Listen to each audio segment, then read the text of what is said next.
Hey guys, author MJ Gallagher here, and welcome back to my new series exploring the mythological and religious allusions contained within Final Fantasy XVI. These episodes are intended to be a companion to the game itself, and will typically follow the development of the plot, but be warned, there may still be some minor spoilers. Within the first few minutes of Final Fantasy XVI, the player is introduced to the Zirnitra Stronghold, a hilltop fort overlooking the Nysa Defile, where a battle is currently raging between the Dhalmekian Army and the Iron Crusaders. A council has convened inside the citadel, comprised of officials from the Dhalmekian Republic, including the giant Hugo Kupka, and representatives from the foreign kingdom of Waloed. During the meeting, Hugo describes their location as the last line of defence before an invading army would have access to the Dhalmekian capital. The Zirnitra Stronghold itself is named after a mythical black dragon associated with Wendish culture, who was also believed to be a god of sorcery, although he is not well attested in surviving literature. The Wends were various groups of Slavic peoples based around northern and central Europe during the Middle Ages, and the image of Zirnitra was most commonly displayed on their flags when they were drawn into conflict to defend their home, such as against the Crusaders of the Holy Roman Empire. As with many Slavic dragons or deities, Zirnitra should not be categorised as being wholly malevolent or wholly good. He was said by many to be a destructive force, but he was also a protector of the Wendish tribes.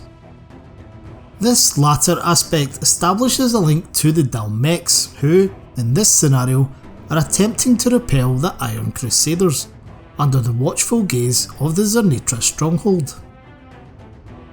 Slavic dragons in general were often considered to be serpents that evolved into draconic beasts over time, although the details differed from region to region, as did their roles in stories. For example, the Russian Zmei was typically portrayed as a primary antagonist, while its Balkan counterparts were benevolent and helpful. Like Zirnitra himself, this reflects the duality of their nature. Furthermore, the creatures were at times capable of shapeshifting, and many myths involve a sexual or romantic relationship between a dragon and a human. Some folktales and songs are also known to connect dragons with the earth, which scholars have proposed derives from the way snakes slither across the land. These observations become significant when examining the attendance at the Zirnitra Stronghold of Hugo Kupka, who presents himself as the great defender of the Dhalmekians. Hugo, of course, is the dominant of Titan, meaning he can transform into the earth elemental icon through godlike magical powers. He is revealed en route to battle to be romantically involved with a certain royal attaché, Benedicta, and suggests that she is there to warm his bed when he returns.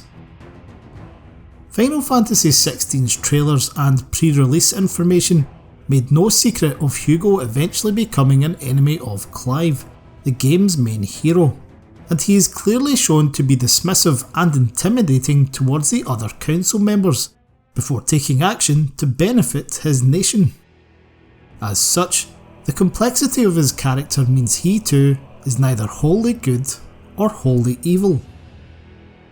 It can therefore be contended that, in addition to the lore surrounding Titan, Hugo loosely embodies Slavic dragons' association with metamorphosis, sorcery, earth, power, protection in battle, and even romance with humans.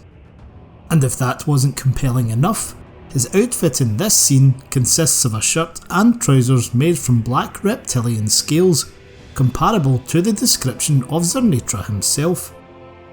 As it happens, there are plenty more parallels to be drawn between Hugo and Slavic mythology, but for the sake of spoilers, we'll return to those in a future video. Thank you so much for watching. If you enjoyed the video, please like and subscribe to be notified when future episodes drop, and be sure to leave a comment to let me know what you thought of it. If you're interested in more Final Fantasy Mythology content, follow me on X or Twitter for regular posts, or check out my Patreon for my entire back catalogue, as well as early access to entries from my forthcoming book, Mythos Final Fantasy XVI. My other titles, Norse myths that inspired Final Fantasy VII and Greek myths that inspired Final Fantasy VII, are both available on Amazon. I'll leave a link to all these in the description below. For now though, take care. I'm MJ Gallagher, and I'll see you again for the next episode.